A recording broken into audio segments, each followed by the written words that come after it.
Good evening, distinguished colleagues and ladies and gentlemen.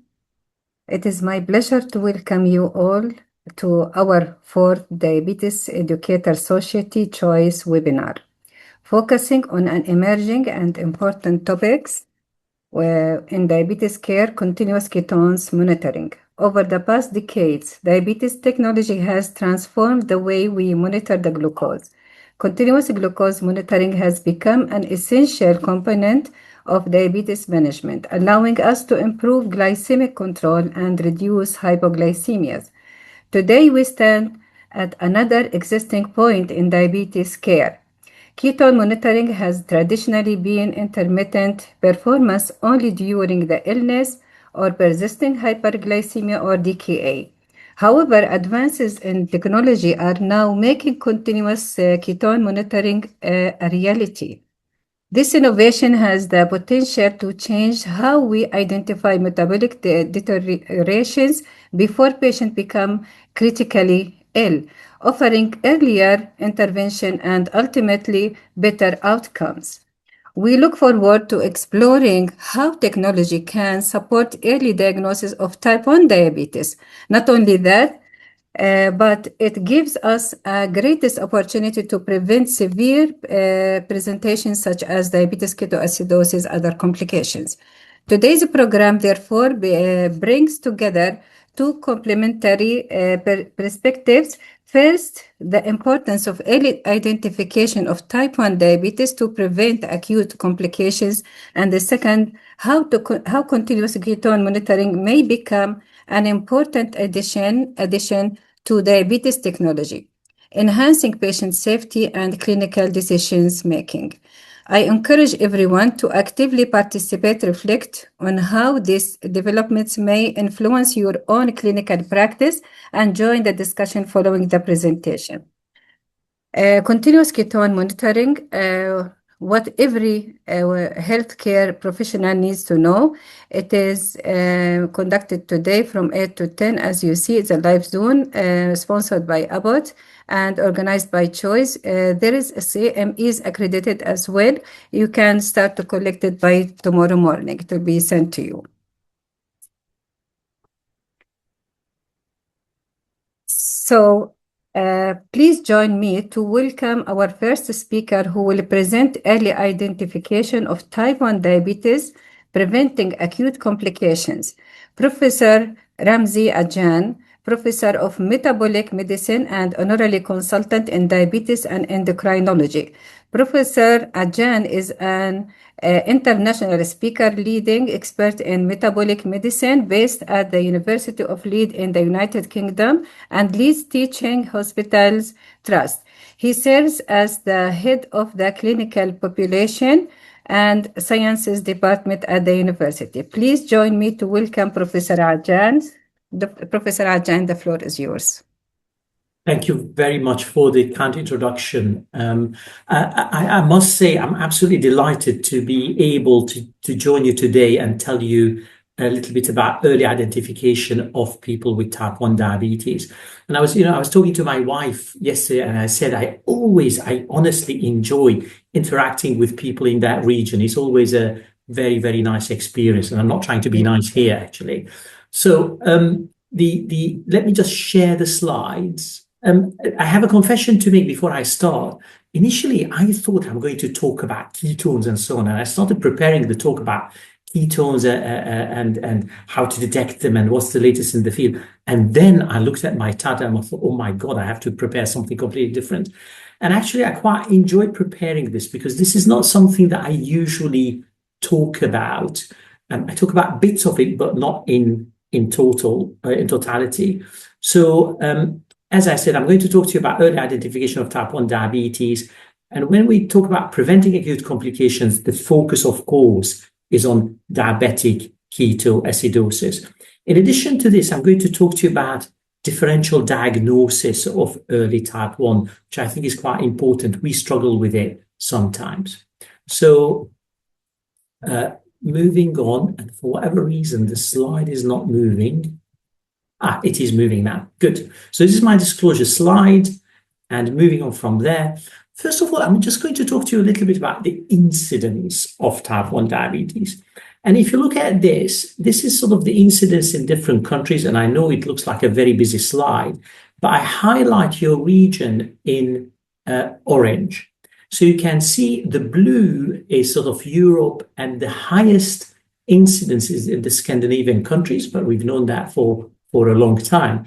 But you can see here, but in orange, this is all the areas in the Gulf. You know, you've got Kuwait, Saudi Arabia, etc. We have pretty high incidence of type 1 diabetes. So you're dealing with a lot of type 1 diabetes in the region. The other thing that I wanted to highlight, which is really important, and this is a relatively recent publication, looking at the life expectancy when someone is diagnosed with type 1 diabetes at the age of 10 years. So you can see the orange is really high life expectancy of 66 years after the 10 years. So, you know, they are living into their mid-70s or longer. And those are the orange countries. So you've got Europe, North America. And again, it's nice to see that in the region, at your region, there is some orange there as well.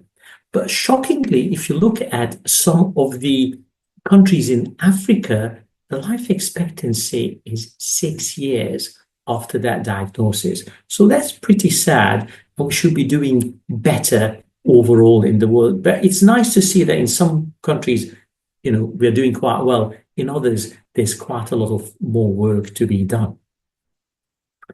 Now, next, I'm going to talk to you about the stages of type 1 diabetes. Now, as you know, type 1 diabetes is an organ-specific autoimmune condition. So you get targeting of the beta cell of the pancreas, you get destruction of the beta cell of the pancreas.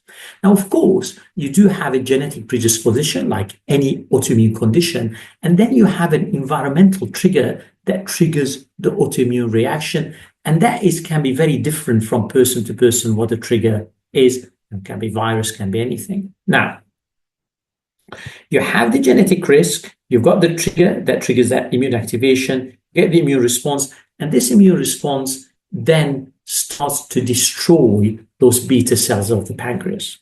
Now, when it comes to the stage 1 of the condition, this is where you have the antibodies. So you've got that autoimmune process is ongoing in the pancreas. And in stage 1, you have that inflammation in the pancreas, and then within a period of time, people will develop type 1 diabetes. So almost half the people with more than 2 antibodies, 2 or more antibodies, will get type 1 diabetes within 5 years, 70% in 10 years, and everybody will get it in a lifetime, or almost everybody, because there are sometimes some exceptions. Now, so this is just antibodies positive and normal glucose metabolism. In stage 2, this is when you start to get dysglycemia. So you've got abnormal glucose levels, but they're not abnormal enough to be called full-blown diabetes. This is the pre-diabetes stage. And of course, you diagnose it with a gold standard oral glucose tolerance test, which is cumbersome. It can be false positive, false negative. Sometimes we'll talk about that. And I think we will be moving from that in the next few years to have other diagnostic procedures, which I'll talk about later. Now, once you're in stage 2, then the risk of full-blown type 1 diabetes is 75% within the next 5 years. Then you have the stage 3. This is the symptomatic clinical diagnosis of diabetes with the antibodies. Sometimes the antibodies can disappear at this stage. And then lastly, you've got the stage 4, which is the long-standing type 1 diabetes. It's very important to appreciate these different stages of diabetes, because now we've got therapies that can be used, for instance, in stage 2, to delay progression, not to cure, but to delay progression of the disease. And I'll talk about that as well later on. Now, when it comes to the diagnosis of type 1 diabetes, this is a publication now, it's 5 years old, but I think is absolutely fantastic. It was published both in Diabetology and Diabetes Care at the same time. And what they say is this: when you suspect type 1 diabetes in an adult, you test for islet cell antibodies, right? So you do the IA2, you do the GAD, and you do the zinc transporter antibodies. Now, if you have an islet antibody positive, then you've got a diagnosis, easy peasy, no problem. If the islet antibodies are negative, which can be in 5 to 10% of the type 1 diabetes patients, this is where things get a little bit trickier. And I can tell you, we struggle sometimes with this diagnosis. Then you look at the age of the patient, less than 35 years of age, any features of monogenic diabetes?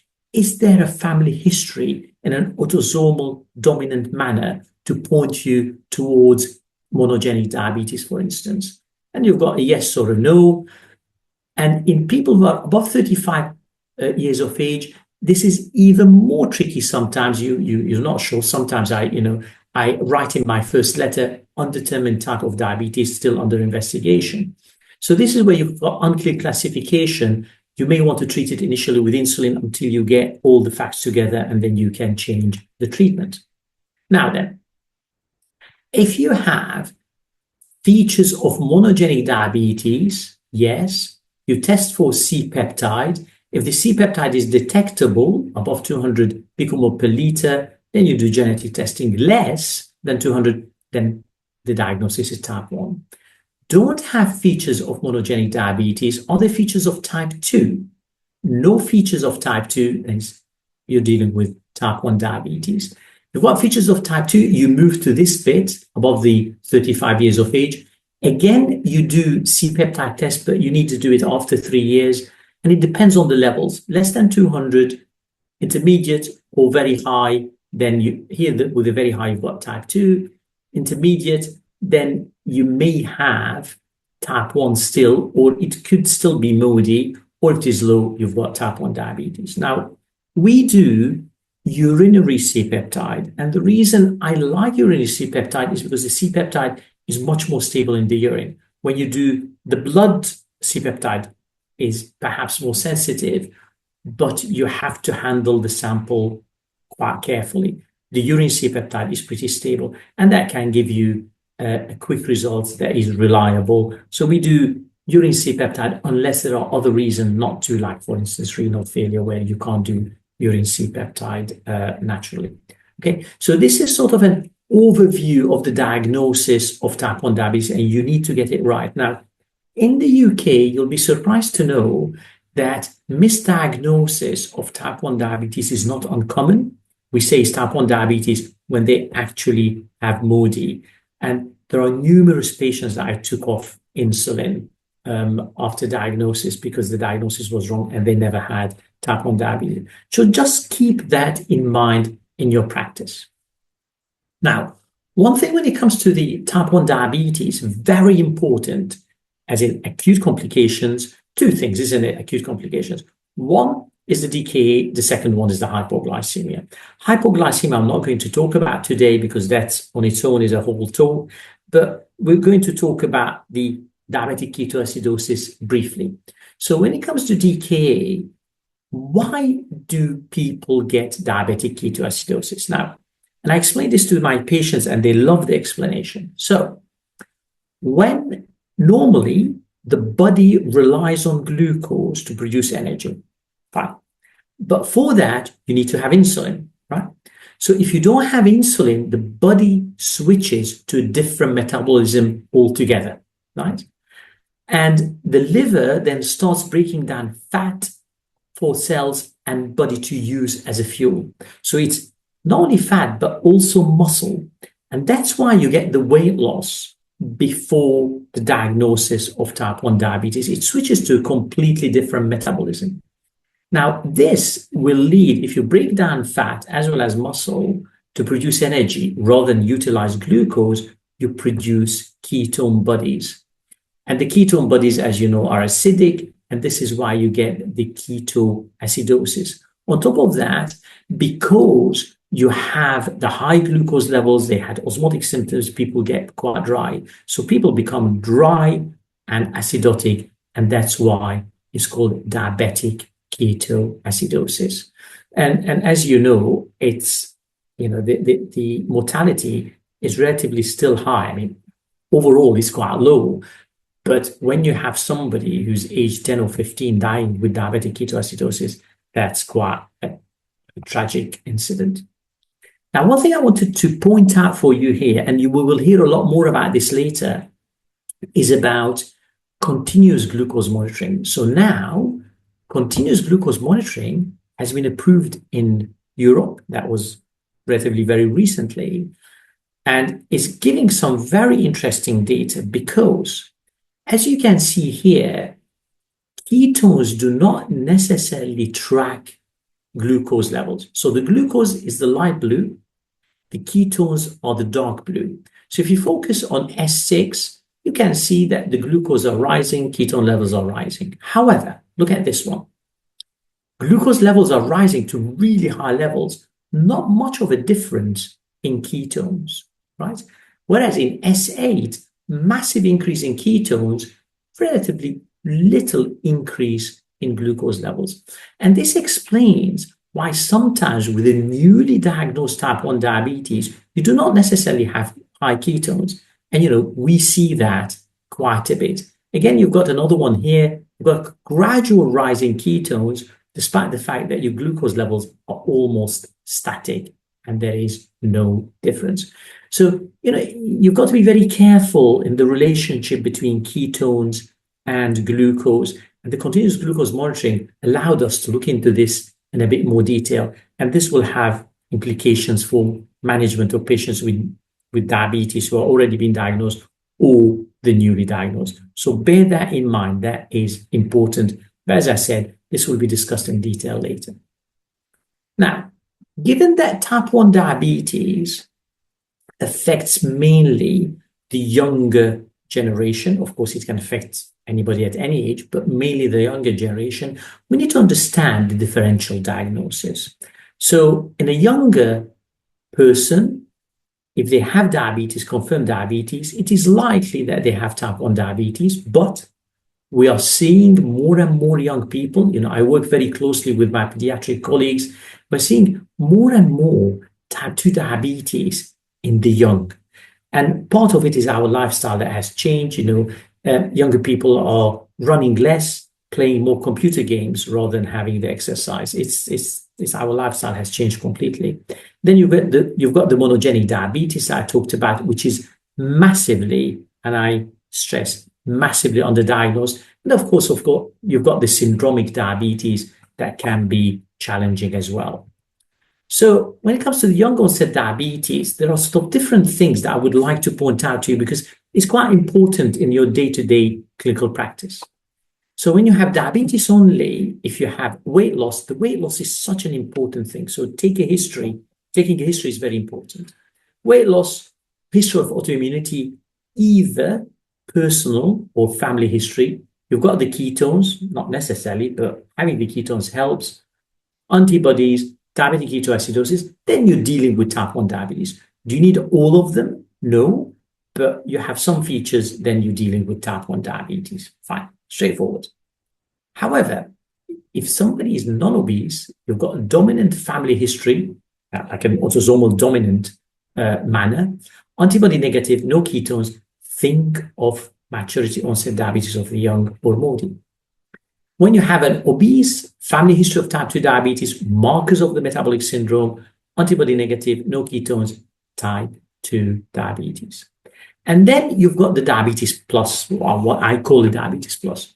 You've got neuromuscular abnormalities like Friedreich's ataxia, myotonic dystrophy, acanthosis nigricans, can be obese, can be non-obese, by the way, for people with acanthosis nigricans. It's a marker of severe insulin resistance. So genetic severe insulin resistance, for instance, in the non-obese, you need to think about this. So I always look at the neck of the patient when I'm not sure what's going on, because you can see the acanthosis quite well there. Then you've got associated deafness. This is when we get into the syndromic, like MIDD and DID-MOD syndrome there, or Wolfram syndrome, if you like, diabetes insipidus, diabetes mellitus, optic atrophy, and deafness. And then you've got other rare condition, like I've got a few patients with Alström syndrome in my clinic and so on. So it's not always that straightforward, and think of alternative diagnosis when the history is not 100%, particularly when antibodies are negative. Antibodies positive, it's easy, but antibodies negative can be challenging.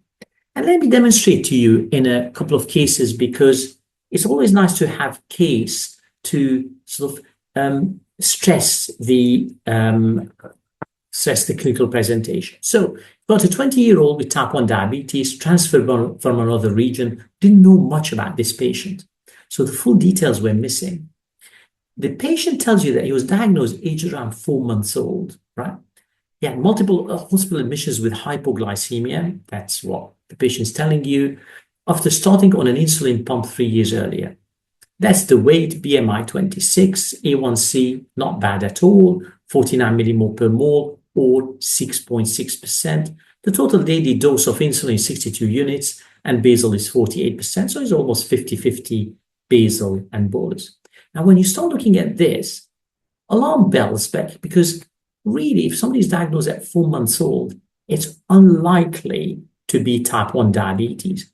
His insulin dose actually is quite decent, so it's sort of consistent with type 1. But, you start thinking, I don't like this. There's something not right. And you start thinking this picture of, is this neonatal diabetes? And you get all these genes in your head, then, could be this, could be that, ABCC8, is it insulin, GSK, whatever. So you start thinking, am I missing something here? But again, he's on a decent dose of insulin, right? Yes, he had hospital admission with hypoglycemia, but, nothing since he was started on a pump. So the question is, does our patient have neonatal diabetes? And this is where proper history is very important. So I always ask the mum, because mums know everything, right? And the mother says he was actually diagnosed at the age of 4 years, not 4 months, right? After a short history of being unwell, and his admissions to hospital were not all due to hypoglycemia, as some were secondary to diabetic ketoacidosis, right? Now, of course, we could have got his notes from other hospitals, but that usually takes some time. But here you go. This was actually a type 1 diabetes.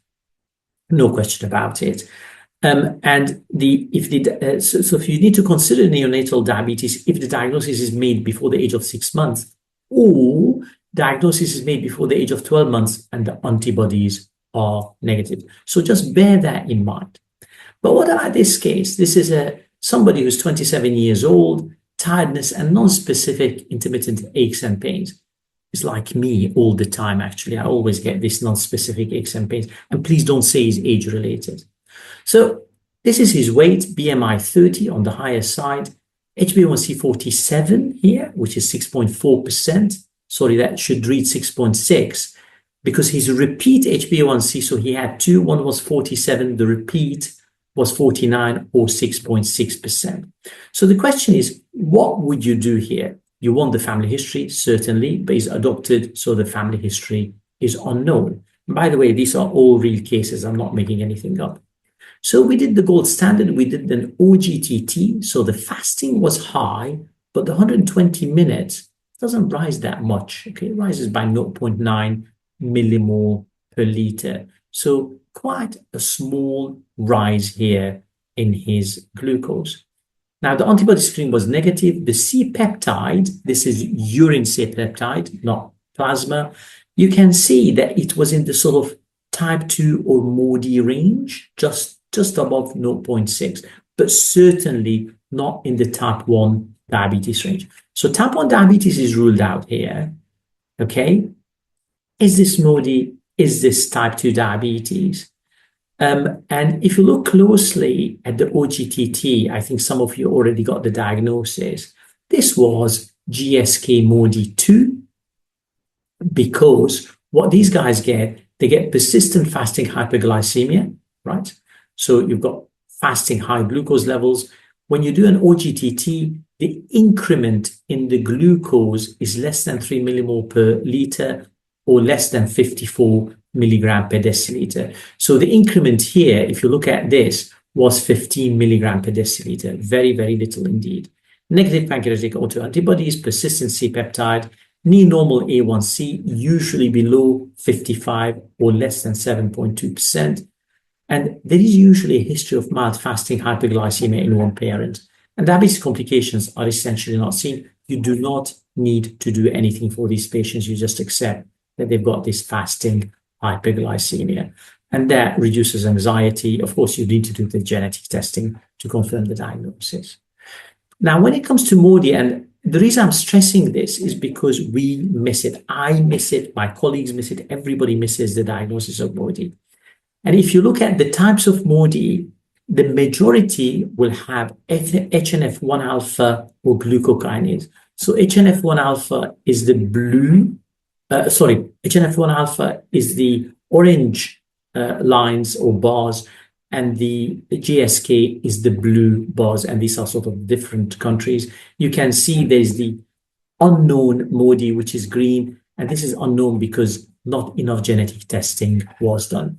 And one thing about MODY to remember, there is not only about glucose, because MODY itself can affect other organs like the kidneys, brain, liver, etc.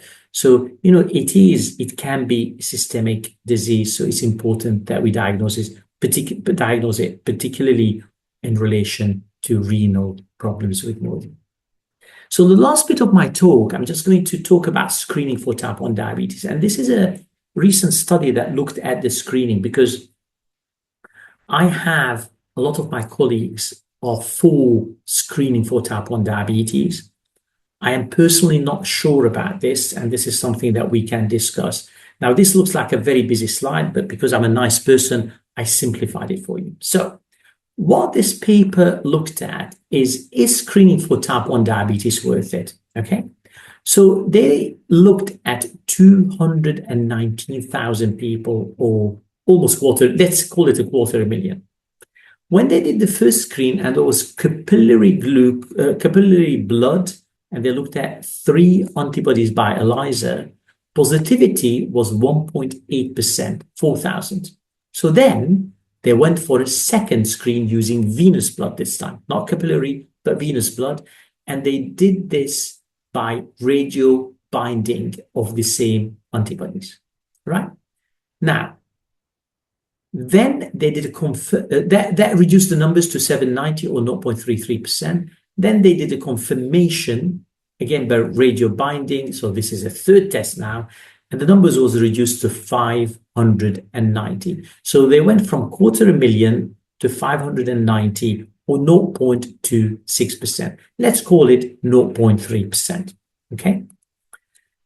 Now, this is where it gets complicated. They rescreened 11,000 children who were initially negative for the test, and they identified some more who became positive, and the frequency was as high as the first screen, or 1.8%.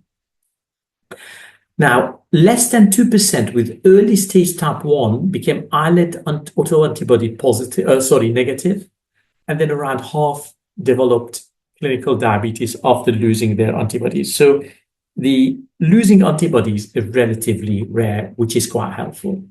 But my question to you, and I don't have an answer myself, to be honest, my question to you, is it worth screening 250,000 to get 590 positive? I don't know, is the answer, particularly because there is no treatment that cures type 1 diabetes or prevents it from happening altogether.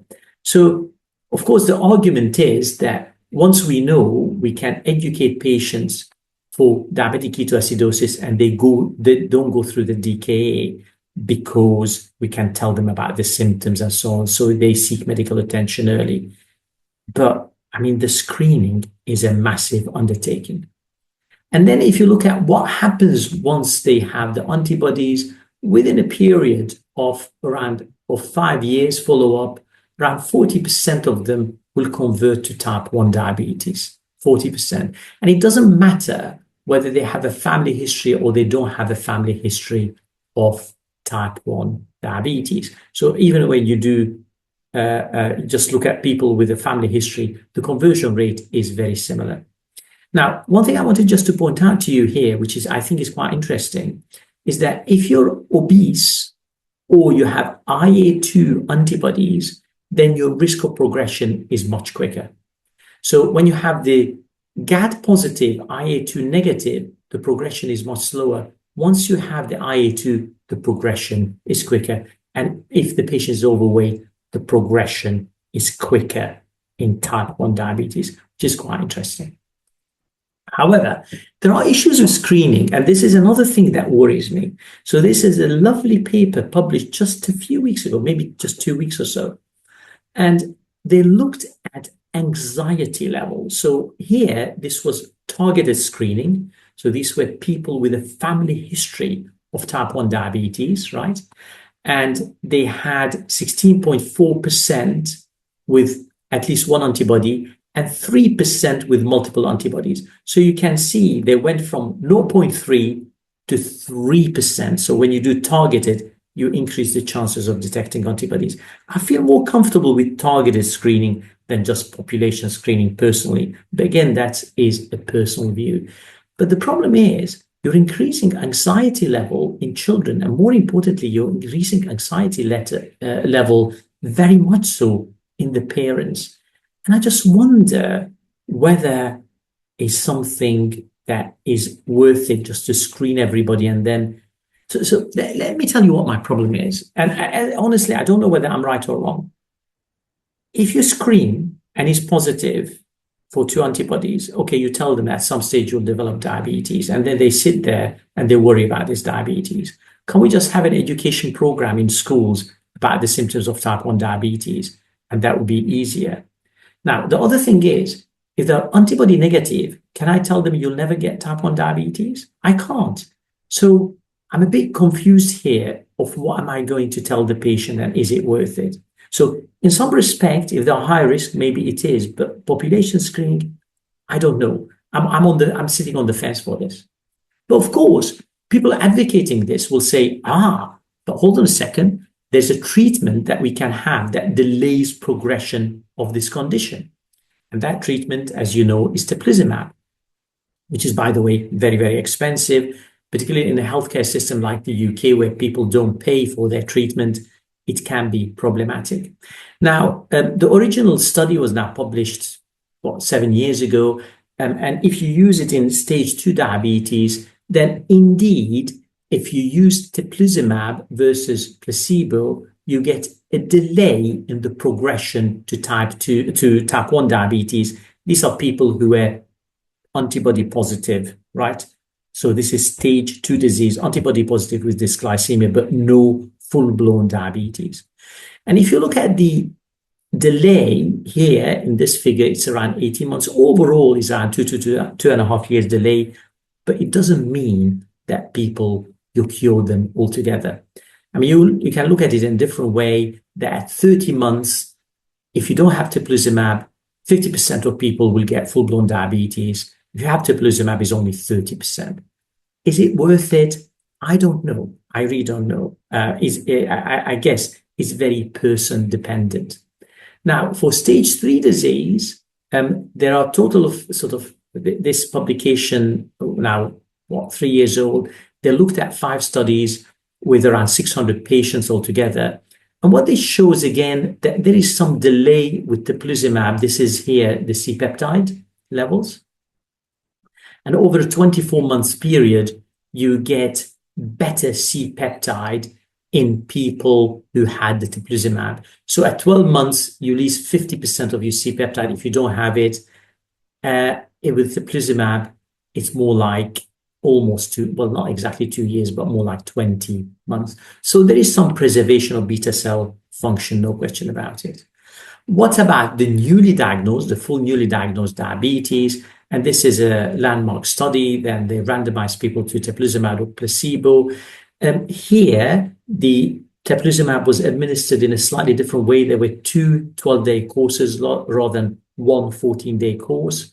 And you can see here, again, preservation of beta cells. So this is sort of your C-peptide level with teplizumab versus the placebo. But, and there's a big but, this did not translate into significant differences in A1C, time in range. Sorry, I've got A1C twice here for reasons that I'm not clear about. Sorry, apologies. So in short, the clinical effects in the newly diagnosed appear to be limited. And this is when we talk about HbA1c and time in range. This third one was supposed to be daily insulin dose. So apologies for this mistake. I just spotted it now. Okay. So there's no difference in A1C, time in range, or total daily dose of insulin. So, in the newly diagnosed, I'm not so sure. And remember the side effects. Cytokine release syndrome. People can feel pretty ill with that. Pre-medication, of course, helps. Risk of infections with the lymphopenia and leukopenia. Abnormal LFTs, you may need to stop the treatment. Vaccination, nobody talks about this, but you can't have live vaccines 8 weeks before or 52 weeks after using these agents.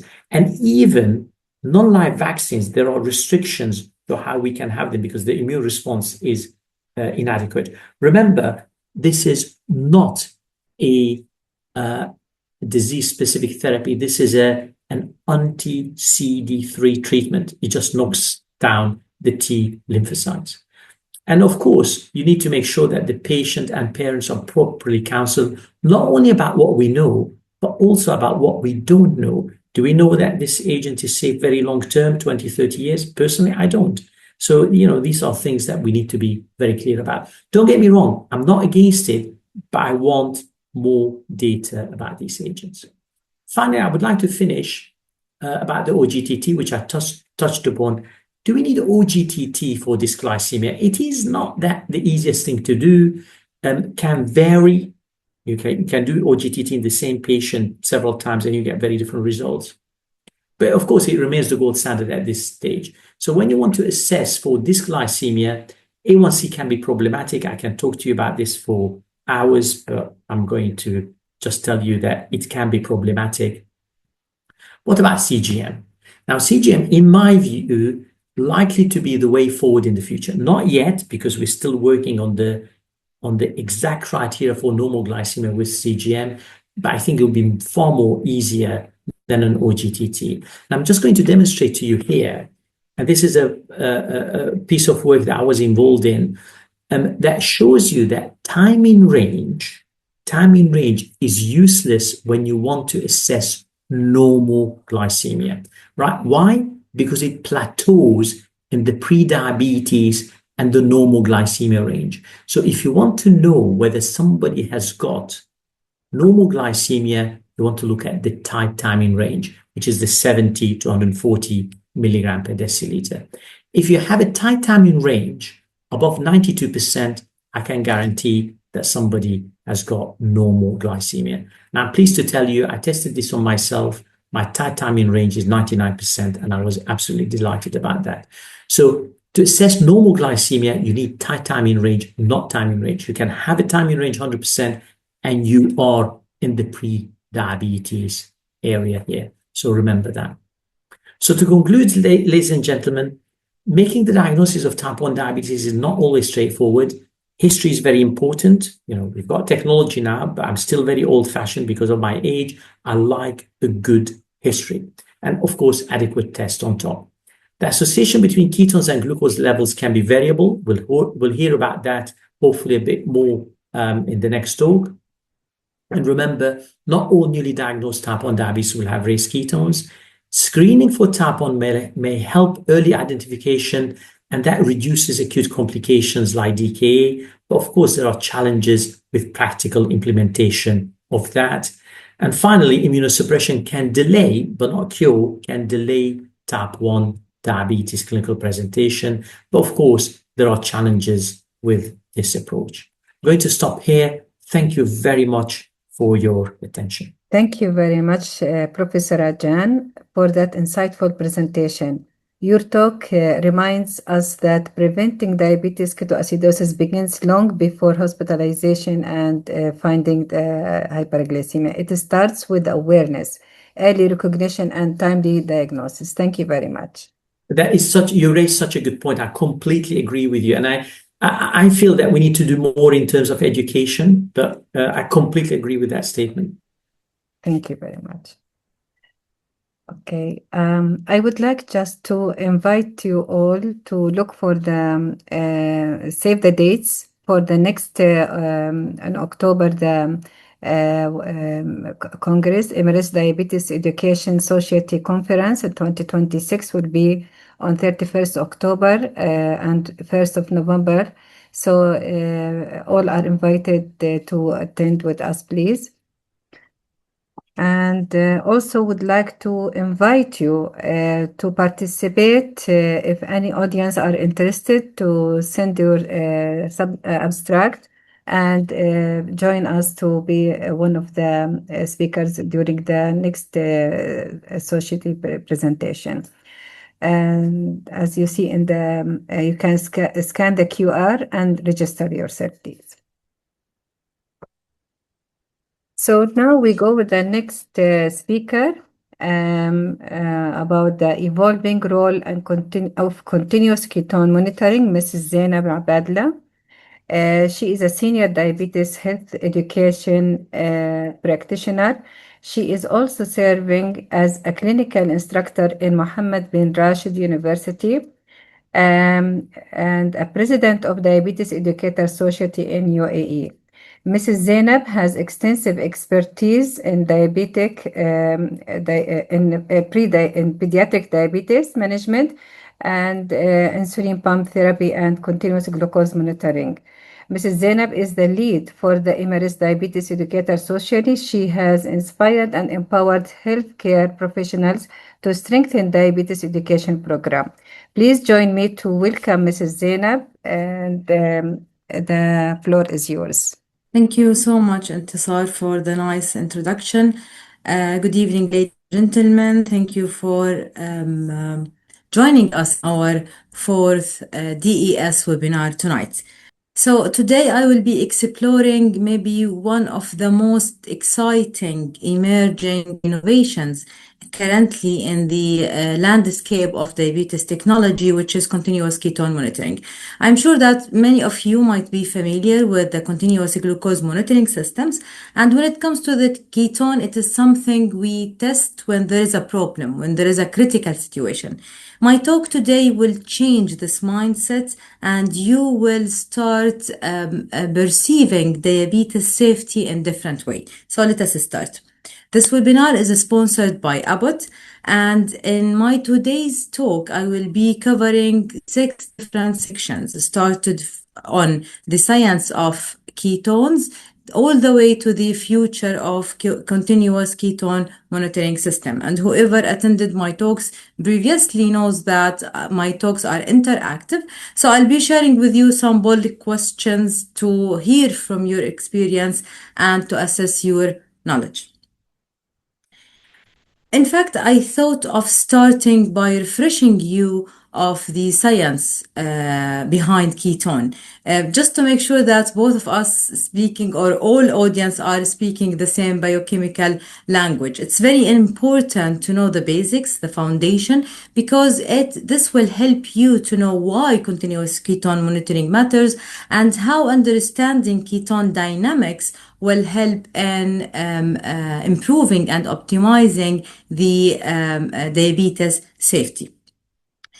So I would start by defining ketones. In fact, ketones are linked negatively or have a negative reputation because we link them with diabetes ketoacidosis, isn't it? However, ketones are normal water-soluble molecules. They are essential energy or fuel to our body. They are not necessarily dangerous, and they are, as Dr. Professor Ajjan mentioned, they are produced by the liver when glucose availability is so low, and they serve as alternative source of energy. When the pathway of ketone production activated, the body produces 3 different ketone bodies, starting with the beta hydroxybutyrate, which I will be referring to it by BHB during my talk today. And this is a predominant circulating ketone body in the blood, and it's the main target of continuous ketone monitoring sensor, and it's most stable and accurate ketone. It consists of 78% of total ketone produced by the liver. The second one is acetoacetate, which, in fact, when diabetes ketoacidosis resolved and established, the beta hydroxybutyrate will start to be oxidized to acetoacetate. And acetoacetate will consist of 20% of total ketone, and it is predominant in urine. Acetoacetate is misleading because when DKA is resolving and is cleared or resolving from DKA, the blood ketone might decrease and the urine ketone increase. So we need to pay attention to this gap. The last ketone body produced by liver is acetone, and it is the minor ketone body or byproduct of BHB, and it's responsible for the frothy smell breath. In fact, the main question here is not where does the ketone present? Is it blood or urine or breath? The important question here is why they do present and how much is being produced so far. Before moving further in my talk today, I wanted to understand how confident are you in explaining the difference between nutritional ketosis and diabetes ketoacidosis. The organizers will share a poll question with you. Kindly share your inputs and experience with us here so we can move further. You have 20 seconds.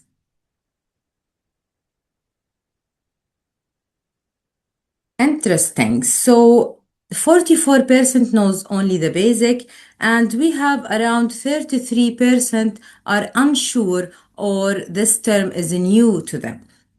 So let us differentiate. So it has been explained by Professor Ajjan how ketone pathway and ketone production is activated. So it's very important to understand this pathway because it explains why continuous ketone monitoring is needed. And he showed you very interesting cases showing that ketone can rise rapidly when this pathway is activated even before glucose becomes abnormal. So the question here is ketosis safe? To answer this question, you need to differentiate between two different clinical scenarios.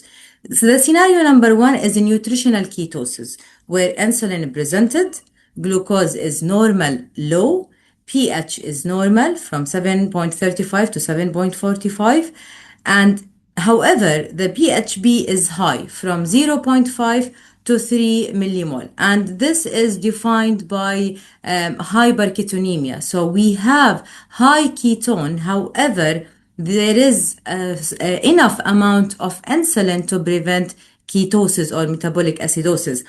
In fact, this kind of approach is adopted by our dietitian colleagues. We call it, or we refer to it as a ketogenic diet therapy. And it is one of the medical nutrition therapy used for weight loss, used for a patient with type 2 diabetes and high resistance, and used for patient with epilepsy. So it is a medical nutrition therapy approach, and it is used widely for those kinds of conditions. And what we need really to pay attention to is the dangerous ketosis, which is diabetes ketoacidosis, where BHB is more than 3 millimole. There is severe insulin deficiency, glucose usually elevated more than 250 millimole, which triggers ketone rise, and pH will be less than 7.3, which defined as metabolic acidosis, and this is a life-threatening emergency. So I can summarize by saying that the nutritional ketosis or ketogenic diet is a campfire. However, diabetes ketoacidosis is a fire left unseen and gases is being added to that. So since we discussed together what are ketones and how they being produced, the logical next question is how to test them. So we have three traditional way of testing ketone. The first one is blood ketone meters, and this is the gold standard of checking ketone. It's the most accurate. It measures directly the BHB in blood. The results are accurate, standard, and validated and trusted. However, It's painful due to the finger prick. It is expensive. The strips usually and the meter are expensive, and it provides you with a single shot, not a trend.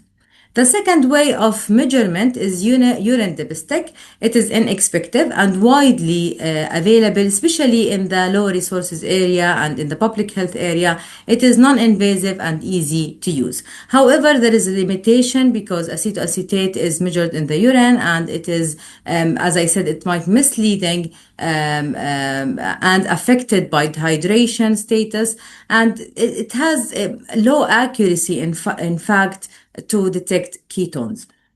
The third method is breath analyzer, and it is completely non-invasive. The device can be reused. There is no consumable. However, it measures only acetone, which is the minor ketone present in the body. It could be used in adult, but it's not approved for pediatric, and in fact, it's not approved for medical decisions. So we have here three different methods of testing ketone, and each method has its strength and limitation. However, all three methods only tell you what's happening right now, not what things are heading to. And here there is a clinical gap.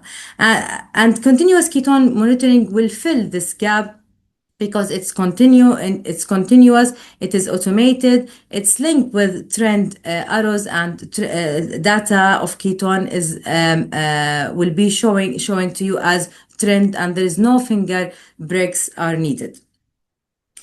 So regardless to the method of ketone monitoring you do have in your hospital, I'm sure that you have this diagram or a protocol where you teach patients how to manage sick days, especially in patients with type 1 diabetes. And I can say that sick days management education is one of the main pillars in diabetes care.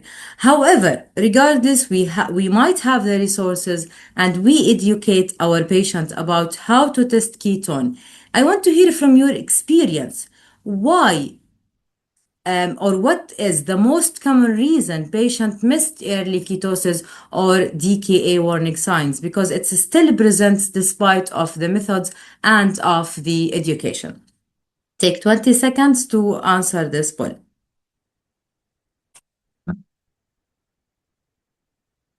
Interesting. So we have shared opinions and experience among all of you. And in fact, I can say that there is no wrong answer. All your answers are right, and it is backed and supported by evidence. So there are studies showing that ketone testing and education matters when it comes to DKA prevention. Starting with America, 32% of a very large scale study done on 2,959 patients with type 1 diabetes showed that 32% of the patients had no urine or blood ketone testing materials at their home. Moving to Australia, another study on a lower scale, 205 patients of type 1 diabetes as well, showed that 31% of those patients has no in-date ketone test strip at home, and 28% of them made safe choices only when there is a high-risk scenarios. Moving to another study done in two different centers in Germany and Switzerland, included 333 participants of type 1 diabetes, found that 32 were not familiar with the term DKA, and 46% were not able to name a single DKA symptom, and 46% did not test for ketone at all. So in fact, we cannot assume that our patient understand DKA or know when and how to test ketones. Structured education is not optional, and it is essential. And it's not only, by the way, about education. Another very beautiful study or a landmark randomized control trial, it's old, from 2006, done by Lafel and his colleague, aimed directly to compare two different methods of ketone monitoring the blood ketone and the urine ketone in a real sick day scenario. in young patients with type 1 diabetes after receiving a structural education about the importance of ketone monitoring, when to monitor ketone and how to monitor ketone. And they wanted to know the effects of education and different methods in monitoring adherence and in healthcare utilization. And they found that 90% of blood ketone group checked ketone while they are sick, and this linked to fewer emergency room visits and fewer hospitalization. However, in the opposite group, the participants who were using urine, 61% of them only checked ketone while sickness, and this linked, of course, to more emergency room visits and more hospitalization. So the difference in both results, in fact, in both outcomes, is purely because the monitoring method is different. So think with me, what if the monitoring is continuous? Another beautiful study done by Abbott back in 2022, the relief study on a very large scale, 72,000 people, showed that just initiating CGM reduced DKA by almost 50%, from 4.5% to 2.1% in patients with type 1 diabetes, and from 1.7% to 0.9% in patients with type 2 diabetes. So what message can we conclude from this study is that when patients can see their glucose trends in real time, they act earlier and they prevent the crisis. So what if the continuous monitoring of ketone is continuous?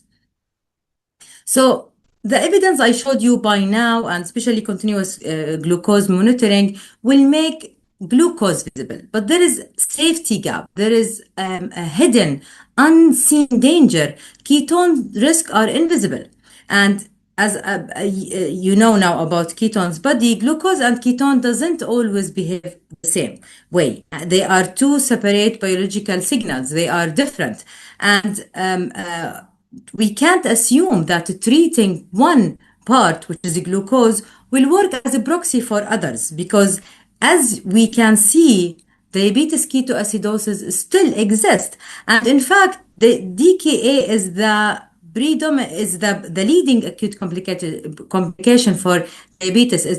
It persists, and 5 to 7% of people with diabetes have present to emergency with DKA, and more than 20% of them are CGM user.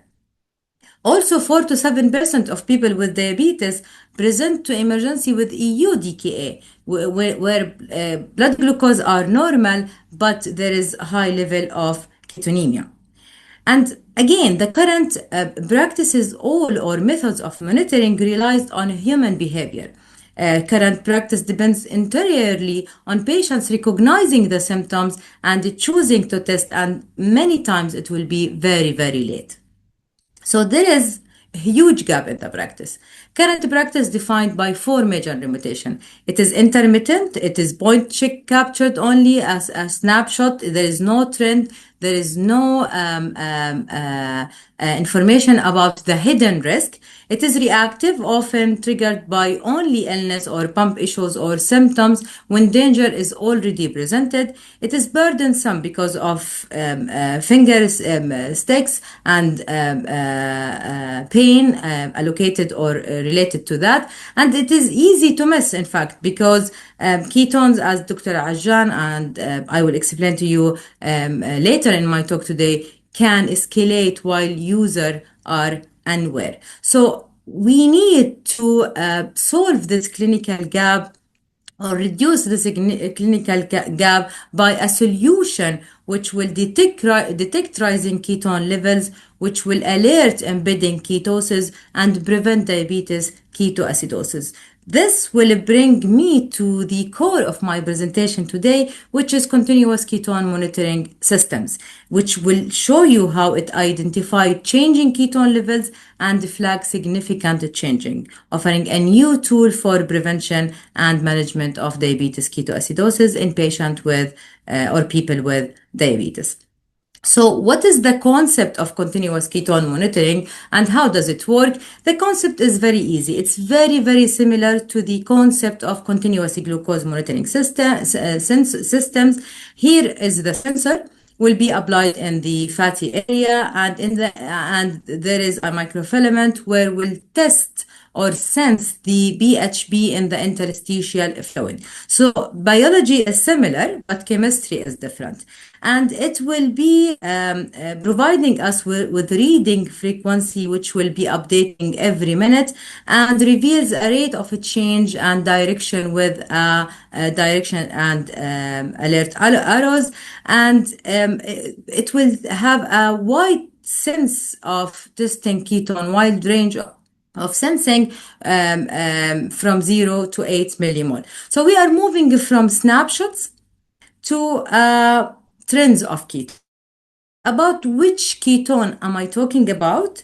I am talking about the only approved continuous ketone monitoring or dual continuous ketone monitoring in the market is Libre. They granted the CE mark approval in last May 2026. And they have two devices, Libre and Libre 10 days. And we consider them as the first commercially approved single wearable devices that jointly measure glucose and BHB every minute in the interstitial fluid. And it is integrated with digital health ecosystem and sharing data with caregivers and providers. FDA also very recent, announced it as a breakthrough device designation as a recognition of its potential to address life-threatening DKA risk. There is still real-world accuracy and the clinical utility study is actively underway, and they are working on connectivity of this dual glucose ketone sensor with insulin pump and automated insulin delivery systems. So moving to a closer picture about the CGM, it looks like this. We have two kinds of CGM, the Libre 2, which delivers up to 15 days of wear, and this is approved for adult age 18 years and above.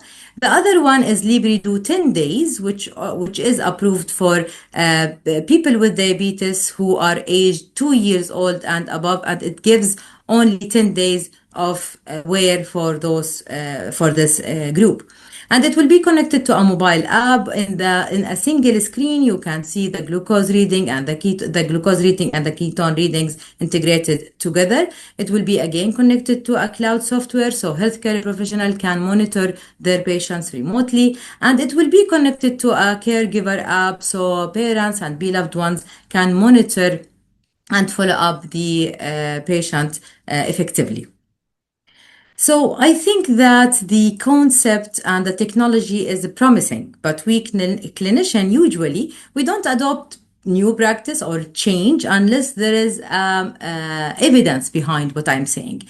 And in fact, this technology is new to the market, very, very new. So I will be walking you through a 5 interesting study who tackled the concept of continuous ketone monitoring. Starting with proof of concept study, the first randomized controlled trial of the continuous ketone monitoring. This study aimed to evaluate the visibility while also highlighting the areas where technology needs improvement. So the visibility of using continuous ketone monitoring in human. And they recruited healthy individual, and they offered them to wear the continuous ketone monitoring for 14 days. And for this study, the continuous ketone monitoring, which was used is Subunix KS1 device. And they divided the participant to two groups. One group, they give them a supplement to induce ketosis, and other group, they give them placebo. And they concluded that, or they found that a continuous ketone monitoring device successfully captured the BHB dynamics during the ketone introduction. And you can see it here very clearly in this graph. However, they found it a sensor drift they found a significant progressive decline in beta hydroxybutyrate in both placebo group and ketone-induced group. And they referred this drift to maybe enzyme degradation or interstitial fluid in variability or independent, and they concluded that it's independent from the ketone intake itself. And they concluded that Cypionix KS1 continuous ketone monitoring device was visible for tracking the BHB and the interstitial fluid, but it identified significant limitation around signal reliability over time needs to be solved before clinical use. So this kind of sensor, unfortunately, it is not approved to be used for clinical decision and for patients with diabetes. And the author concluded that a large control study directly comparing the CKM against blood ketone measurements are needed to confirm device accuracy and clinical utility. So the previous study showed you or tried, the aim of the study was to evaluate the visibility in healthy individual. The study I'm showing you in this slide here is again a recent study published in March 2026. It is a prospective multicenter visibility study. The aim of the study is to evaluate the visibility and assess the agreement between continuous interstitial BHB and venous blood BHB in patients who are critically ill with DKA. So how they conducted, they recruited 34 participants from two different emergency departments in United States with mean age 40 years old. 79% of the participants were patients with type 1 diabetes and 21% were diagnosed with other type of diabetes. What they do, they applied for them the continuous ketone monitoring device in emergency department during active DKA treatment, and they compared the interstitial BHB with venous BHB every 2 hours. And they concluded that continuous ketone monitoring during DKA treatment was visible and they provided clinically accurate BHB readings and detected DKA resolution earlier than standard care. Also, they concluded that CKM guided DKA treatment is promising strategy with the potential to improve the quality and value of diabetes ketoacidosis care. This slide maybe presents the most important slide in my presentation, which is a study published in ADA 2025 done on 76 participants aged equal and more than 6 years old of type 1 diabetic patients who are on insulin pump therapy.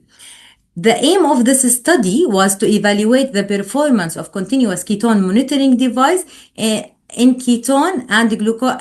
They wanted to monitor the ketone and the glucose trend in patients with type 1 diabetes after interruption insulin delivery for those patients. So they imposed a glucose challenge and they wanted to see how the body would react against this challenge when it comes to glucose and ketone.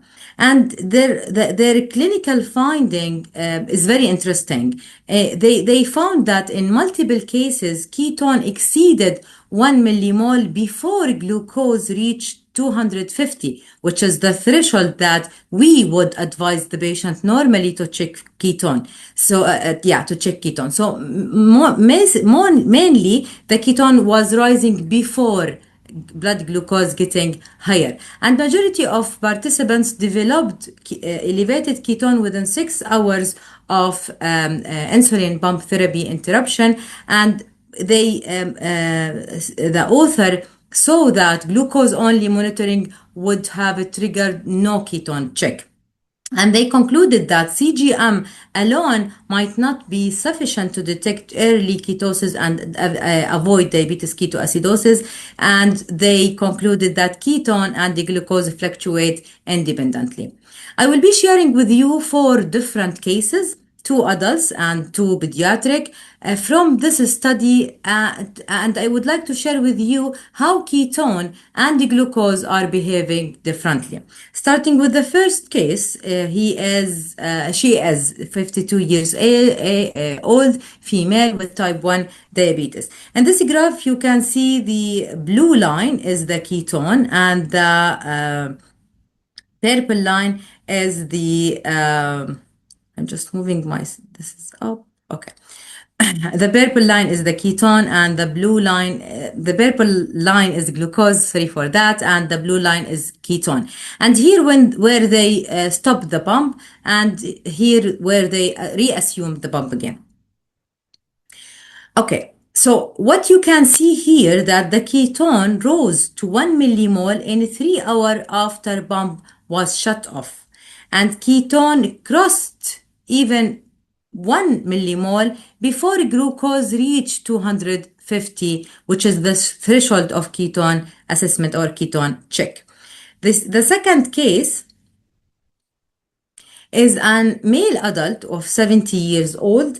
You can see that ketone rose to 1 millimole in 3 hours after pump was shut off, and the glucose remained under 250 milligram throughout the entire pump suspension, or stop. And ketone level normalized again in an hour after insulin delivery resumed. This case is a pediatric case of 12 years old female. You can see that ketone rose to 1 millimole of ketone just after 1 hour of when the pump shut off. And the glucose remained above 250 throughout the entire pump suspension period. And ketone elevated to 2.25 millimole before pump was resumed, and then it is normalized after pump resumed. The last case is 7 years old male with type 1 diabetes. Again, you can see that ketone rose to 1 millimole in about 5 hours after pump shut off, and ketone across 1 millimole in 2 hours after the glucose crossed the 250 threshold. So in fact, those 4 cases prove that ketone and glucose behave differently. When it comes to dual sensor performance, accuracy and validation is very, very important. This study published by Hoss and his colleagues in 2025 and published in Diabetes Technology and Therapeutics.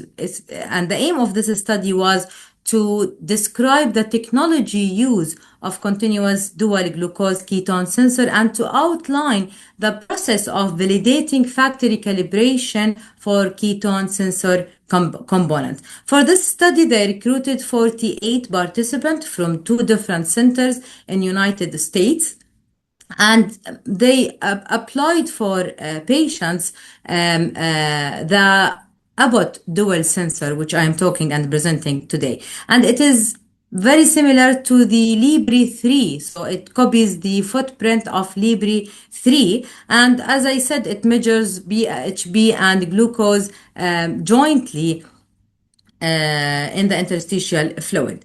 The sensor showed excellent analytical performance. There are 2 different enzymes, but 12,577 paired data points showed that it is valid, it is accurate, and the factory calibration remained stable throughout the 14 days wear. So patient would not need additional finger stick calibration with this sensor, and it showed a strong correlation between the sensor reading in the interstitial fluid and blood ketone, and the response of the sensor was with less than 5 minutes. It was capturing the same reading of the blood ketone, and it maintained a linear response for a sensing range of ketone between 0 to 8 millimole. This picture in your right side showed here the red points are the blood ketone, and the gray is the trend of the ketone, and it showed you that sensor ketone closely tracked the reference blood glucose over time. This is the last study I'm sharing with you tonight, and this is not a study, it is a real life case report of 30 years old woman, type 1 patient on automated insulin delivery system and treated beside the pump with 10 milligram empagliflozin.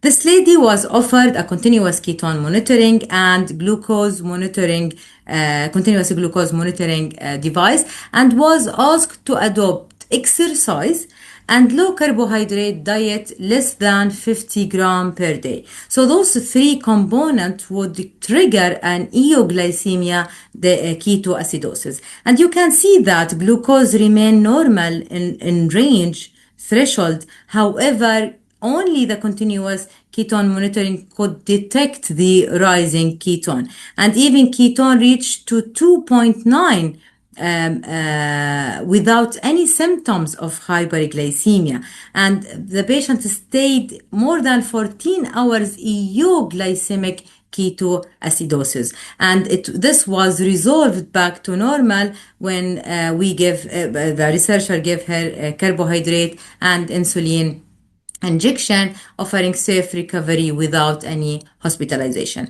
And this is very typical clinical scenario that every clinician and diabetes educator may see in their clinic. And I would like to hear your experience in fact. How would you handle a patient whose continuous ketone monitoring shows BHB rising from 0.8 to 1.6 over 2 hours, but their CGM glucose is completely normal?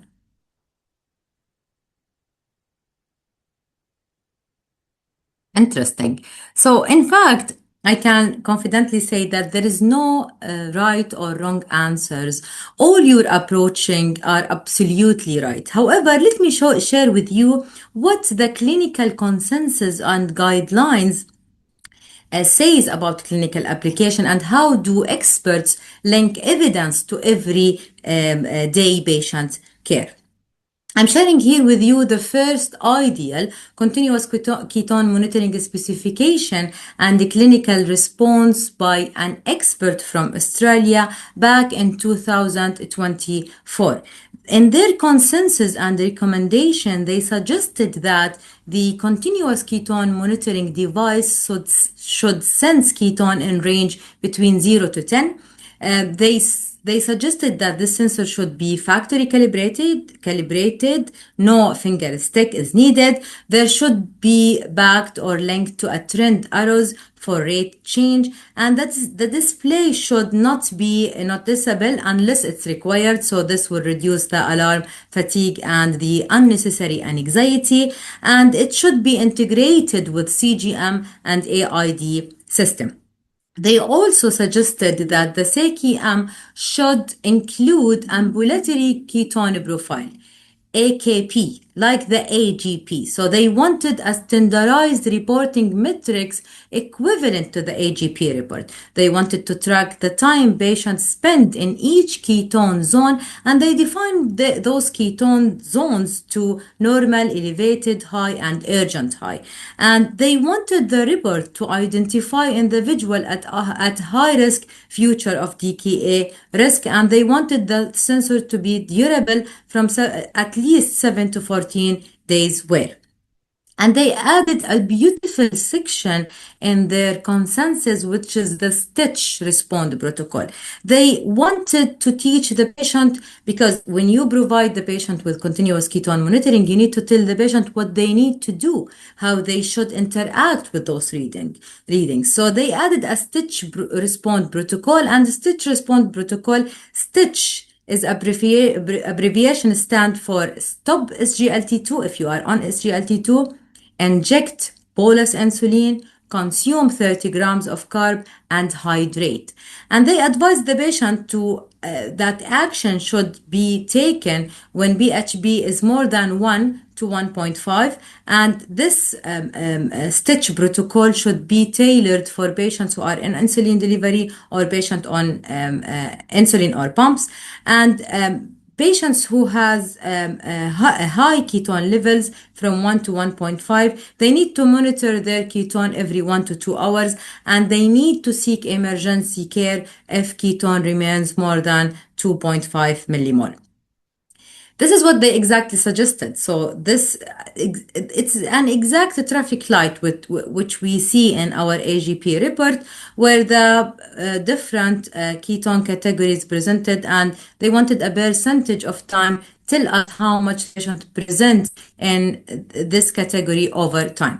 And this is the screen they suggested. They wanted the blood glucose to show and the ketone number to show in a same screen. However, they suggested that if ketone levels are below 6.5, there is no need for a value to present here. Just a simple green light could be enough to tell the patient that ketone sensor is functioning. However, when the ketone start rising more than 1 millimole, they wanted to ketone numeric or value to be shown in the display along with the blood glucose value. And their idea is to reduce anxiety and unnecessary stress on those patients. However, in 2026, an international expert recommendation was published by 30 international experts. They gathered in Amsterdam in last March, and they specifically spoke about the dual glucose monitoring available in the market, and they give their recommendation. They echo the previous expert from Australia, and they also recommended that threshold should be divided in 4 categories: normal, elevated, high, and urgent high, with linked with action for patients. And they wanted to ensure that continuous ketone monitoring user is not exposed to avoidable anxiety and suffer from alarm fatigue. So they divided the recommendation into 2 parts: what healthcare professional needs to know and what users need to know. So let me start with what healthcare professional needs to know. Starting with the ketone thresholds for action and interpretation zone. So they suggested that if ketone is below than 0.5 millimole, this is normal, this is subtherapeutic, and no action is required. So patient will be guided by action what to do. If ketone is from 0.5 to 1.5 millimole, this is elevated. Patient need to monitor and follow with his healthcare provider. If ketone is from 1.5 to 3 millimole, this is high. They need to contact their HCP and adjust their insulin by taking a rapid-acting insulin and drink plenty of fluids. However, if ketone is more than 3 millimole, this is urgent high. Patients need to seek emergency care immediately. And they added that ketonemia measured by continuous ketone monitoring devices is same whether the patient is type 1 or type 2 diabetic. Action based on ketone level displayed on the screen, not based on the trend arrow. So even if the screen was displaying 3.5 millimole and arrow is down, patient needs to seek emergency. So patient needs to take action based on the number shown on the screen. However, when patient contacted their HCP, they can guide them about the trend arrow direction, and they might give them additional advices to be considered. And they suggested that the trend arrow must reflect a direction and rate of a change of more or equal to 0.4 millimole to be a clinically meaningful as a rate of change. And they stress again and again. It's a very nice consensus about education and the importance of education and how education can be a game changer in this concept. What users need to know, when it comes to the alarms, threshold and alarm should be optimal to avoid alarm fatigue and should be customized per patients. However, when it is more than or equal to 3 millimole, alarms should be mandatory, there's no exceptions, and they should be either loud or vibrating. When it comes to the education before continuous ketone monitoring use, all users must be provided with education and awareness about elevated ketones. Education must explain what ketones level mean and what actions to take. It should help to minimize, in fact, anxiety from increased ketone awareness. So this education should help to decrease the anxiety, not the vice versa. And education should be reinforced for all patients who are on insulin and pump. Don't assume that your patient know. And always patients should have backups. So they advise that for every CKM user, they must have access to blood ketone meter, to ketone strips. And however, they stress that, as we mentioned, it's factory calibrated. There is no need for confirmation. However, if symptoms don't match CKM reading, because this is technology, we can't 100% say that the present reading is accurate. So they need to do a capillary finger stick ketone test if the symptom doesn't match the continuous ketone monitoring reading. So I think that the technology is very promising and it's excited, and we as healthcare professionals wanted to give it to all of our patients. However, there is a priority and it is not necessary to be given immediately to everyone. So who are the priority population for continuous ketone monitoring? Type 1 patients, there is no discussion on that, with intensive insulin therapy, poorly controlled patients with recurrent DKA, patients on SGLT2 and euglycemia DKA risk, patients who are adopting a ketogenic diet because, as I showed you, that there might be a high risk of hyperketonemia, patients who are on acute illness because this will reduce the burden of sick day management dramatically, and vulnerable group like adolescents, pregnancy, elderly patients who are having a limited health care access, especially elderly. So let us talk beyond science. From your point of view, which barrier do you think is the most likely to slow the real-world CKM adoption in your healthcare setting? Kindly choose one of those 5 options.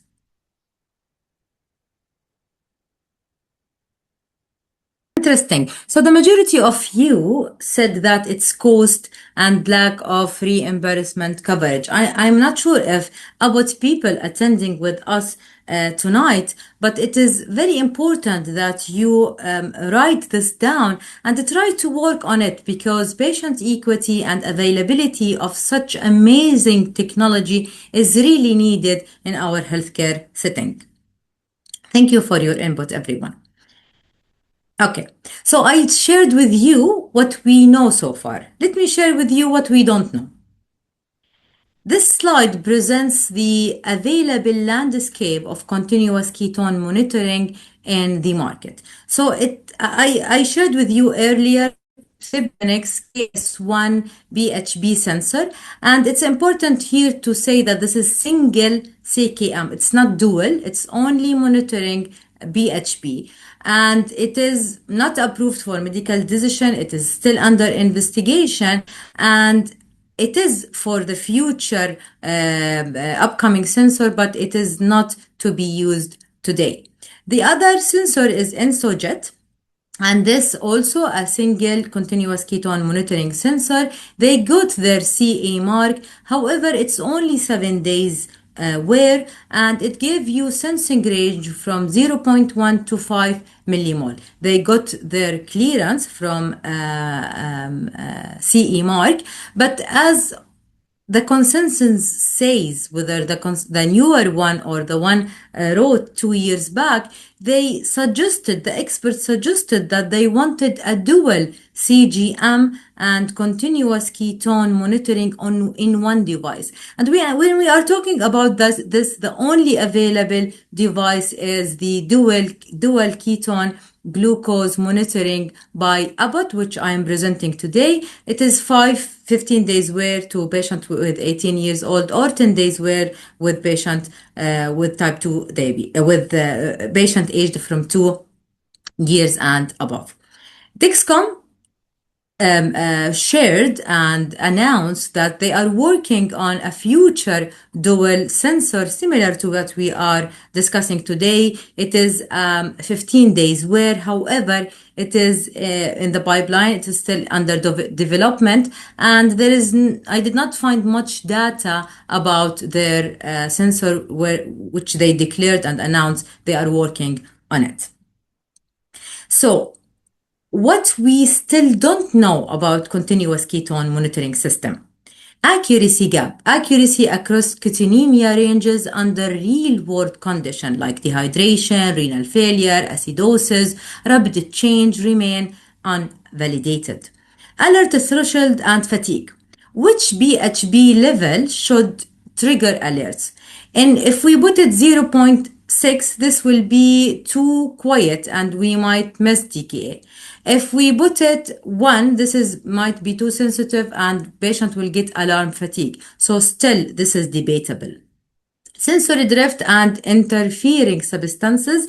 We wanted a real-world accuracy over 14 days at ketone extremes, when it is hot climates, when there is high activity context, and impact of interfering substances with this sensor. Actionable protocols. What we have here, all the methods are for the traditional way of monitoring ketone. However, data alone does not prevent DKA. So patients need to have a clear and tested 6-day rule workflow tied to their continuous ketone monitoring trends to allow them to test and confirm their reading and intervene accordingly. Clinical evidence. We still need a randomized controlled trials to assess clinical impact, patient-reported outcomes, hospital setting use, and integration with AID system algorithm still is not available. Patient prioritization. Again, I am always advocating for equity. However, the question here, should CKM be universal for all patients with type 1 diabetes or should be risk stratified? Education requirements and the criteria for initial access still remain debatable. Last is cost and reimbursement. And this was the major barrier of all of you attending our session today. So health economic modules must prove DKA prevention offsets dual sensor costs for payers and healthcare system. So after today's session, how likely you would recommend CKM monitoring for high-risk patient in your practice within the next 12 months?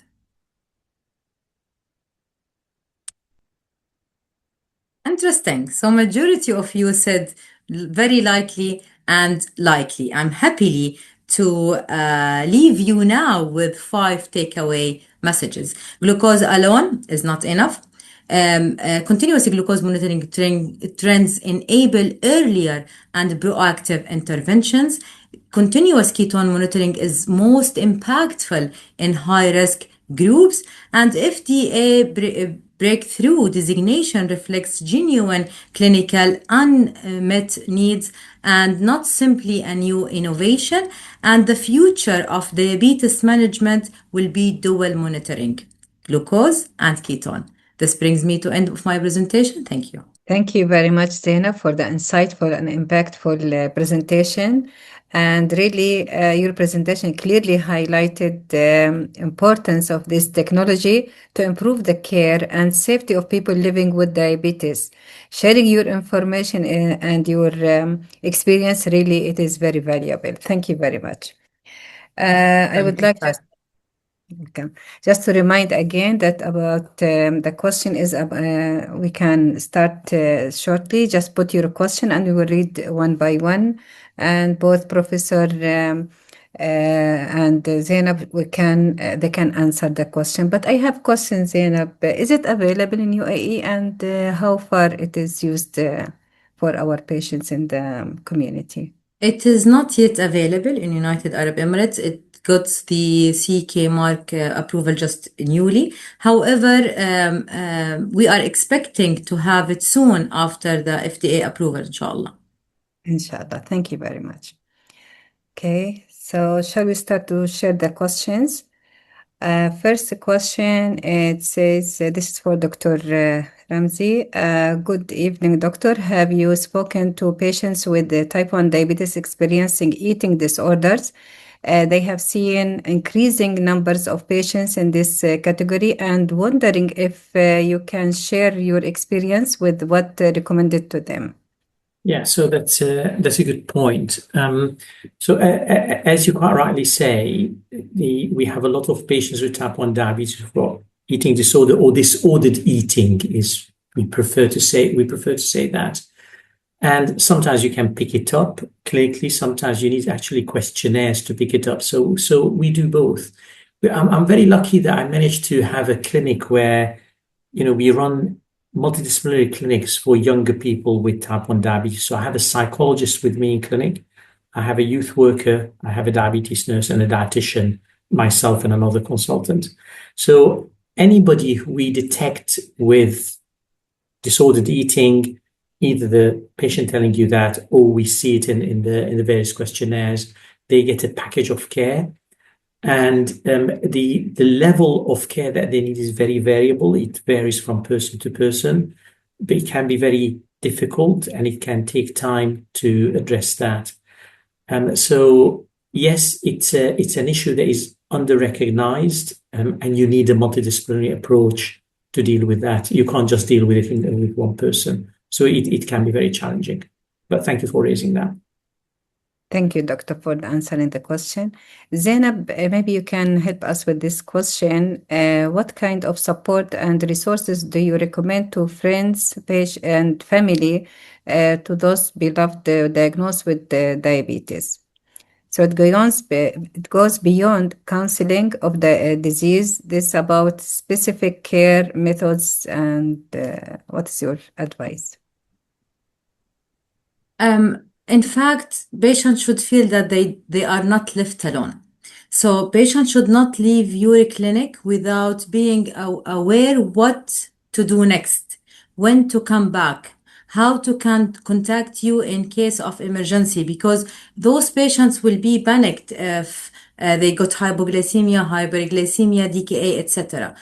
Also, patients should share with you their clinical decision. So if you find that patient, for example, I have lots of patients might refuse to initiate technology. They don't want CGM. They don't want their parents to monitor them. I leave them for now and I follow them in 2 weeks later. So we have to respect that the patient has to make informed decision about, even if they are pediatrics, they need to have to make informed decision about their health. So patients should share the plan with the healthcare provider. Specifically, I'm talking about CGM. Many teenagers refuse to have CGM because they don't want to be monitored. And in the first session, I take it very easy with them. I just explain for them the pros and cons, and I bring them immediately after 1 week until they accept the concept. And it's very important later on to share with them what they need to do with numbers, what do numbers means, etc. So they need to share to have part in their medical treatment plan, and they need to be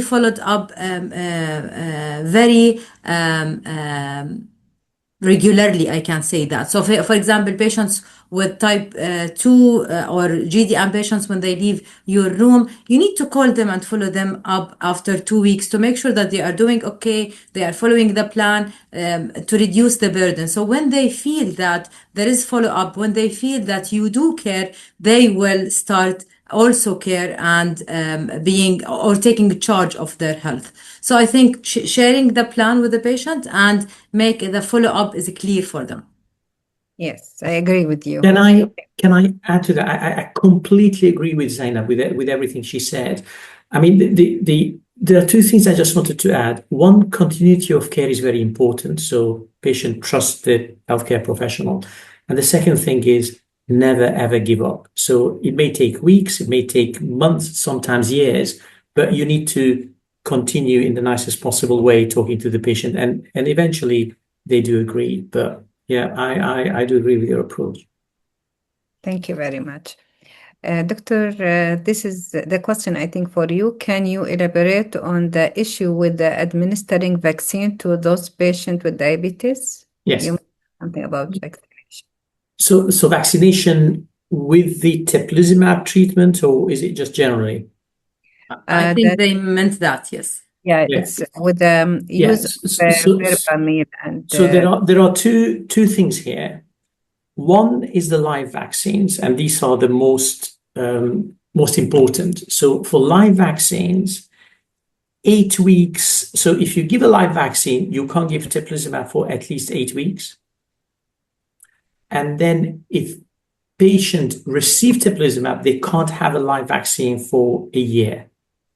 For non-live vaccines, is slightly different. Is less stringent criteria, but still is the same. There are a few weeks before and up to 3 months, if I remember correctly, after the treatment. Having said that, we've got no data to say that the vaccine works in people who had teplizumab. We don't know the exact cutoff. I mean, we know that the lymphopenia and the changes in the white cell, they return to normal very quickly. And we think is nothing related with production of the cells, but they go into different tissues. So they go to the spleen or somewhere, they disappear for a few.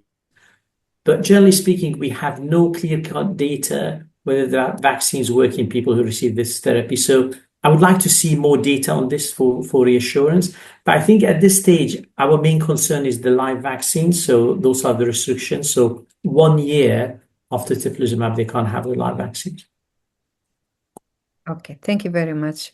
Zainab, what are the conditions that may raise A1C falsely? Okay, this is not, I'm not sure.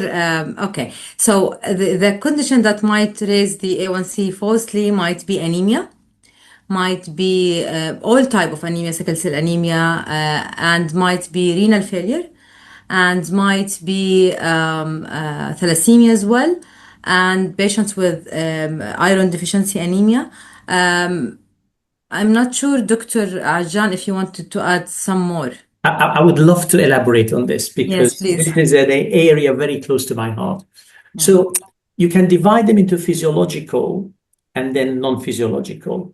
So for instance, physiological, a black race will have a higher HbA1c for a given average glucose. We published that just a few weeks ago. And that's quite important. And there is a way to mitigate that. You can get a personalized A1C. You can calculate a personalized A1C for a person. Pregnancy is another one. You can't rely on the HbA1c during pregnancy. When it comes to pathological cases, Zainab is absolutely right. Anemias can play with the A1C, but it can go both ways. For instance, if you have a hemolytic anemia, the A1C would be artificially low. But if you have an iron deficiency anemia, your A1C is going to be artificially high. And the mechanism for that, with the hemolytic anemia, you're destroying the red cells, so your HbA1c goes down. With the iron deficiency anemia, actually your red cell lives longer. So all the red cells live longer, so your A1C is going to be artificially high. And I have multiple examples where I had patients referred to me with a high HbA1c and normal fasting glucose. And I cured their diabetes by giving them iron tablets. and the HbA1c returned to normal. So I have some cases actually on that. So and in terms of the list of conditions that can play with the A1C, it's a very long list of the various conditions. So it's something that is worth bearing in mind, but also physiological changes can play with that. So there's a paper that we published in Diabetes Care on this particular subject, where you can adjust the HbA1c according to red blood cell characteristics of each person, so you get a better reflection of average glycemia. It's published around 2 months ago. Interesting. Yes. Okay. Is it by FDA approval, and why adults have 15 days? However, kinds have the kids, have the 10 days for the use of the ketone sensor. Okay, it's not yet FDA approved, as I mentioned in my presentation. And why is the difference in the wearable days? Is because all those sensors should be tested for an accuracy threshold. And for adult, 15 days proved as accurate and validated in adult population. However, after 10 days, it was not accurate for younger ages because of their growth dynamics, hydration status, many different factors. So the accuracy was proven for 15 days only for adults. Okay. And can I just add to that? There's a practical reason, which is the children run around, play, it can fall off. So it's just easier to have it for a shorter period of time. So whereas adults, they're a bit more mature, not necessarily men, but adults are a bit more mature, and the sensor stays there for a bit longer. But children are playing so on, so it falls off. So there's a practical reason for that. Okay, yeah, that's good. Okay, Dr. Ramzi, if a patient with a splenectomy at age 28 has HbA1c fluctuating between 5.4 to 7% and fasting blood sugar ranging 90 to 110, but always 2 hours postprandial sugars ranging from 98 and up to 100, but less than 140. And OGGT done twice within normal limits. The HB levels ranging from 13 to 14 grams. So interestingly, HbA1c drops after regular workouts, which suggested diabetes or pre-diabetes. But OGTT during higher HbA1c is not supporting that. Maybe it was normal reading, it looks like. So this is brilliant. So when it comes to OGTT, just make sure that it's done properly, because sometimes people have the first blood sample, they're given the glucose, and they go shopping. They should not do anything for 2 hours. They should be sitting for 2 hours and not have any exercise. This is how it's so, and we got caught out ourselves here. So just make sure that the OGTT was done properly. If it is done properly, then that's what you need to rely on rather than the HbA1c. And the patient can have an A1C an HB variant as well, which I did not mention earlier. So there are a lot of reasons why HB can be inadequate. And if you're really not sure, I personally would suggest doing a CGM. Because if you do a CGM and the patient has got a tight timing range above 90, or more specifically above 92%, then they are normoglycemic and you can reassure them. So, quite frequently, can I put it this way? HbA1c is more frequently misleading than we originally thought, quite frankly. But we did not have any other devices before. Now we've got ways to test that the A1C is accurate. If it is accurate, rely on it. I don't have a problem. But in quite a significant number of people, in our study, up to a third had a disconnect between average glucose and HbA1c by more than 0.5%, which is clinically significant. So bear that in mind. And this is a brilliant example to discuss. Thank you for pointing that out. Yes, thank you, doctor. That's a clear explanation. Maybe Zainab, you can help me with this question. The interstitial readings lag behind blood level. So we already, during our experience, we experienced this question from many people, the difference between the blood test and the CGMS. So here it shows that example, the question is about the illness, during the illness, fasting or exercising if or insulin issues, ketones detected can be delayed. Is it like variation still between the blood and the sensor? We should always respect the lag time between blood and interstitial fluid. We are measuring ketones or glucose in two different areas. Blood is different than interstitial fluid, and there is always lag time. The lag time is 5 minutes. Is 5 minutes significant? Shifted from reality? I don't think so. However, we always advise the patients, even the patient on CGM, if you find or if you doubt that your glucose data is not accurate, you need to double check that by blood. But I don't want to give the patient technology and keep asking them to check every now and then. So they needed to know where to check, why to check, what do we mean by dangerous threshold, and what numbers displayed in the screen means. So, and this was clearly suggested and recommended by the expert that if the patient doubted the CKM reading and the symptoms says different than the number on the screen, patient should double check with blood. However, this will not delete the fact that it is auto-calibrated and it is accurate.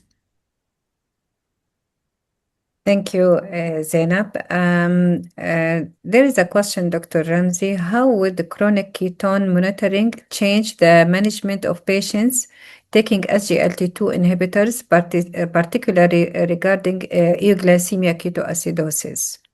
So it's a $1 million question, isn't it? Yes. Yeah. So at the moment we do not know so when people taking SGLT2s in type 1, I don't know whether you use it. The majority of centers in the UK, they don't use SGLT2 in type 1. I do personally for various reasons. We don't know what the safe level is in type 1, and we're going to learn with the continuous glucose monitoring.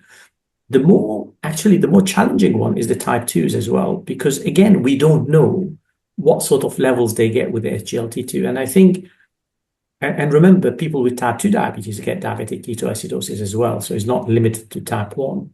So I think once we have these, there'll be a huge learning curve. And I think we will get some very interesting data with the continuous ketone monitoring to fully understand what the safe level is. Because in my view, what we're going to find, there is not only the level that is important, but the rate of change in ketones. I think that's going to be key. So some people running at, let's say, 0.7, and they are steady and they're feeling absolutely well, that could be absolutely fine for them. And as Zainab said very early on in her presentation, when you have a ketogenic diet, you can have very high ketone levels and you're absolutely fine. So these are things that we are going to learn about. But I think the rate of rise is going to be critical in deciding whether this patient will go into full-blown decay. That's what I expect. But there's a lot of work to be done. And Zainab very elegantly demonstrated what we don't know and we need to know more about, and that will happen in the next. It's the same as the CGM. You know, when we first started using the CGM, there were a lot of unknowns, and we learned. So we will be learning a lot about the ketone monitoring as well. Yeah, I And agree with you. I would Yeah, I there would is. like to add to Yes, yes. I will give you the chance, Zainab, because there is another question also for you, particular about this one.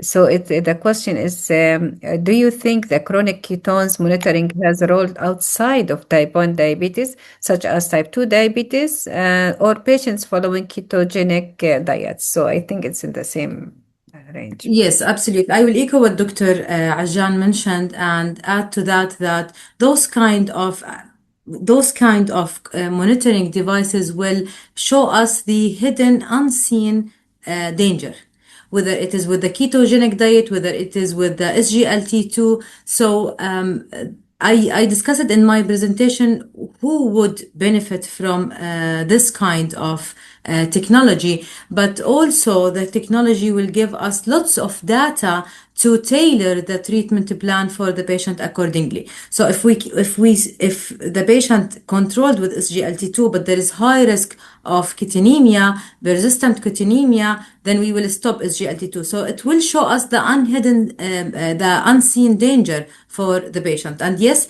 it is useful for patient on SGLT2, for patient on ketogenic diet. It's not limited only for patient with type 1 diabetes, but there is always priorities.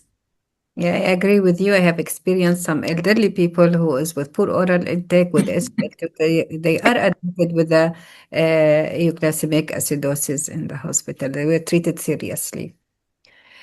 Okay, thank you very much for the day, Dr. Ramzi, Jan, and Zainab. It is really very nice talk and appreciated your efforts. Now we come to the end of the session, and please scan the QR. You can see it in the screen and give your feedback, please. So as I mentioned before, your certificates will be after the feedback. By tomorrow morning, you can receive it by email. Thank you. Thank you, Intisar. Thank you very much. Have a great evening, everyone. Bye-bye. And thank you very much for excellent chairing. Thank you. Thank you so much, Doctor. Take Thank care. you for accepting the invitation. It's an honor to have you with us tonight. Really. As I said, the honor is all mine, honestly. Thank you. It's been Thank you. fantastic. Thank you. Thank you. Take care. Bye-bye. Bye-bye. Bye.